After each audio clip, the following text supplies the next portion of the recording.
Vous entendez Jean-Luc Mélenchon ou encore Olivier Faure prononcer ces mots aujourd'hui, nuisibles, goudron et les plumes. Vous vous dites quoi? Vous dites il était temps que je parte? Non, pas du tout, mais ça, vous savez, dans la politique, il manque parfois, mais pour une minorité seulement, un peu d'élégance. Moi, j'ai retenu les propos d'Édouard Philippe, de Xavier Bertrand, de Christian Estrosi, de François Hollande, de Gérard Collomb, de Bernard Cazeneuve et Jean-Yves Le Drian dans des discussions que nous avons eues. Ce qui surprend parfois certains de vos proches, Manuel Valls, ce qui surprend parfois certains de vos proches, c'est d'accord, il y a de la colère dans la vie politique, d'accord, il y a du conflit, mais vous, depuis quelques années, vous suscitez, ils le disent eux-mêmes, vos collaborateurs, parfois de la haine. Pourquoi? Est-ce que cette question, vous vous l'êtes posée? Parce que vos combats ont suscité cela? Oui, sans vos doute. prises d'opposition? Il y a un peu tout cela. D'abord parce que j'ai gouverné, nous avons gouverné, j'ai gouverné dans des moments particulièrement difficiles, avec les conséquences de la crise économique. Comme d'autres, Manuel Valls. Les divisions de la gauche, face au terrorisme, face à la montée de l'antisémitisme, mes propres combats personnels contre l'antisémitisme, le racisme, contre l'extrême droite, contre Dieudonné. Tout ça a créé sans doute une ambiance. J'ai incontestablement sans doute mes torts. J'ai parfois blessé du monde. Parce que quand on gouverne, c'est difficile, on fait des erreurs. Quand j'ai présenté la loi travail un peu seul, devant, avec Myriam El Khomri, j'ai pris, comme au moment de la primaire, la foudre que François Hollande n'a pas voulu prendre ou n'a pas pu prendre. Donc c'est ainsi. Mais vous savez, au moment où je suis de ma vie, je fais un choix avant tout, et merci de me permettre de l'expliquer, qui est un choix très, très personnel. J'ai décidé de changer de vie, d'horizon. C'est un choix, mais c'est aussi un exil forcé, Manuel Valls, par les blessures, par les échecs aussi.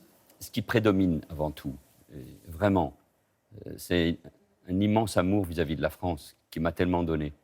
C'est une très grande reconnaissance à l'égard des Français. Je le disais l'autre jour à Barcelone. Vous vous rendez compte, un enfant de Barcelone, né à Horta, un quartier de Barcelone, naturalisé seulement français à 20 ans, et qui, grâce à ses parents, et qui, grâce à l'école publique, devient maire, député, ministre, Premier ministre. Ça, c'est la France. Et que ce même jeune homme, aujourd'hui, qui a 56 ans, qui a eu ce parcours exceptionnel, il n'y a aucun ratage là-dedans, c'est un parcours exceptionnel, revienne dans sa ville, une ville que tous les Français connaissent. Donc il n'y a pas de trahison de la patrie, tout ce qu'on a entendu parfois, pas d'abandon de la ville d'Évry, non. J'étais en première ligne face au terrorisme, j'étais en première ligne pour défendre les valeurs de ce pays, dont la laïcité. J'ai été 18 ans élu, je n'ai jamais été battu à Évry, ni comme maire, ni comme député. Nous avons changé avec Francis Choix, le maire actuel de la ville, profondément cette ville. Nous avons fait baisser l'insécurité, nous avons créé de nouveaux quartiers. Rien n'est facile souvent pour les gens, et ce sont des gens modestes. J'ai été l'élu d'une circonscription populaire. Donc je pars aussi avec le sentiment que d'autres, heureusement, vont poursuivre ce travail. Et je ne pars sans aucune amertume et aucun regret. Et pardon de rajouter, pour moi, il n'y a pas de rupture. Barcelone, c'est le même chemin, c'est défendre les mêmes valeurs et c'est défendre l'Europe. Quand avez-vous tenu informer le président de la République de votre choix? Assez régulièrement, et je lui ai dit aussi directement que cela fin juillet. Il vous a dit quoi? Il m'a dit qu'il m'aiderait, qu'il me soutiendrait, et puis surtout, vous savez, avec Emmanuel Macron, j'ai une relation qui n'a pas toujours été facile, et vous le savez, mais d'abord, et très sincèrement, je souhaite sa réussite, parce que je pense que c'est l'avenir du pays qui est en jeu, et une certaine conception de l'Europe. Et le combat qu'il mène ici, c'est-à-dire le combat des progressistes contre les populismes et les nationalismes en Europe, c'est aussi, d'une certaine manière, ce combat que je vais mener à Barcelone, d'abord pour une ville qu'il mérite, qui doit bénéficier d'une meilleure gestion. Ça, c'est le débat là-bas, un débat municipal, comme partout ici. Mais c'est aussi un débat face au populisme et face au nationalisme qui portent aussi leur part de haine. La vie politique, elle va vite. Celle d'hier n'est pas celle d'aujourd'hui. Ça va de plus en plus vite. Quand vous avez vu Emmanuel Macron, il ne vous a pas parlé de Gérard Collomb, qu'elle allait partir. Il ne vous a pas dit pourquoi vous ne me rejoignez pas, pourquoi pas devenir ministre de l'Intérieur. Il vous a proposé ce poste ou pas? Non, mais nous n'avons pas parlé de ça parce que je pense que... Il ne vous a pas proposé ce poste? Non, mais parce qu'Emmanuel Macron savait quelle était ma... Donc vous ne l'auriez pas accepté de toute façon? Non, parce que vous connaissez ma détermination. Je fais, Laurent Delahousse, un choix personnel. Je reviendrai régulièrement à Paris. D'abord parce que j'aime ce pays, j'aime cette ville, je connais Évry. Mes enfants habitent ici. Ma mère vit une partie de l'année à Paris et l'autre partie à Barcelone. J'y compte des amis.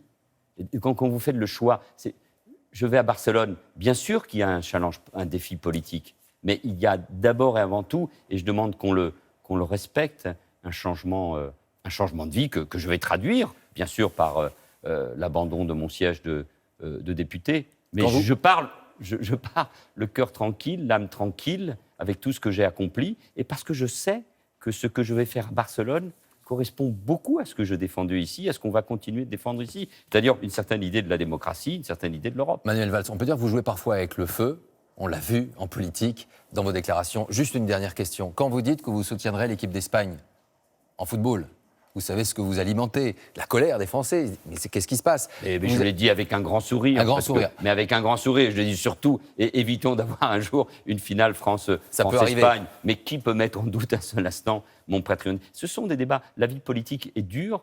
Mais moi, ce que j'aime de la politique, c'est défendre des idées, une certaine vision de ce qu'est l'Europe. Et c'est un combat. Si vous voulez, il y a une ville qui incarne plus que jamais l'Europe aujourd'hui et les grands débats de demain, c'est Barcelone. Et y être, eh bien écoutez, oui, j'aime les risques, mais c'est un beau risque. Ce soir, vous nous dites quoi? Au revoir ou adieu? Si ça passe pas, là, à Barcelone, vous faites quoi? Vous restez là-bas, vous devenez professeur, vous revenez ici? Non, je dis que quoi qu'il arrivait, je restais à Barcelone. La vie politique française, elle est terminée. Oui, mais c'est même un choix, encore une fois, j'insiste, de vie personnelle.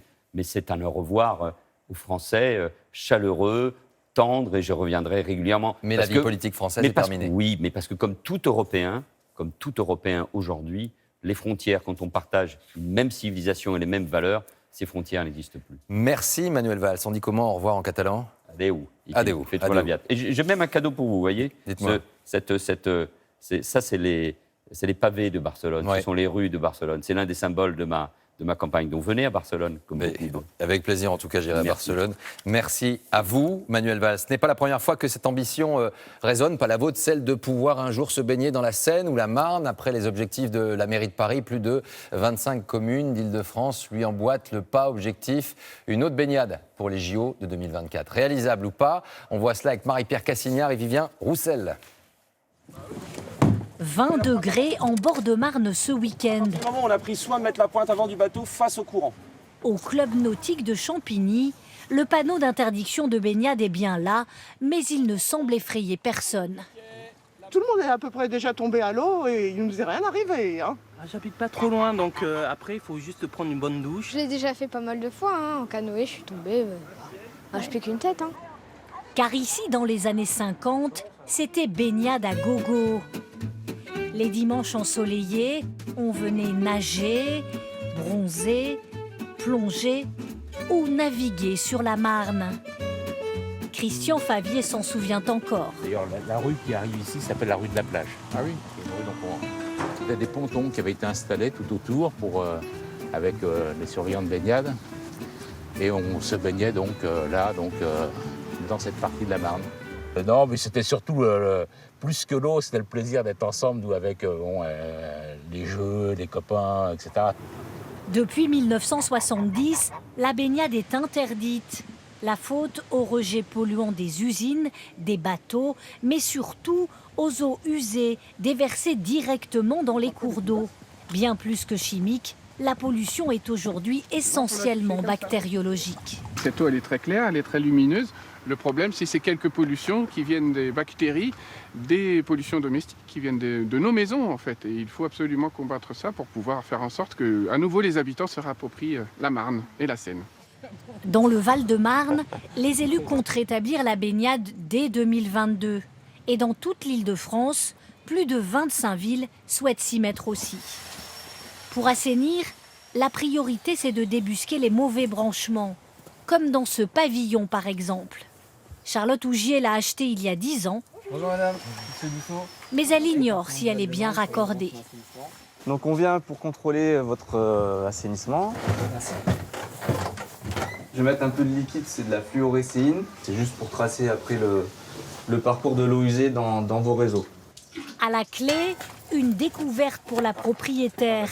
Ces branchements ne sont pas conformes. Donc là, du coup, on voit que toutes les toilettes arrivent dans ce regard avec la gouttière. Donc les eaux usées et les eaux pluviales sont mélangées et se mélangent dans ce regard-là. Et va en Seine, donc la maison est à 700 mètres de la Seine.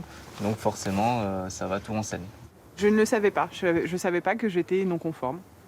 C'est vrai que quand on achète une maison, on regarde extérieur et on regarde moins en profondeur. Ça m'embête parce que j'ai envie d'aller me baigner avec mes enfants demain, donc j'ai pas envie de me baigner dans mes toilettes. Les travaux de mise en conformité, 3 500 € en moyenne, Charlotte Ougier devra les financer elle-même. Rien ne l'y oblige, mais en offrant ce diagnostic, le conseil départemental espère inciter le plus grand nombre, car dans le Val-de-Marne, près de 50% des logements sont encore mal raccordés.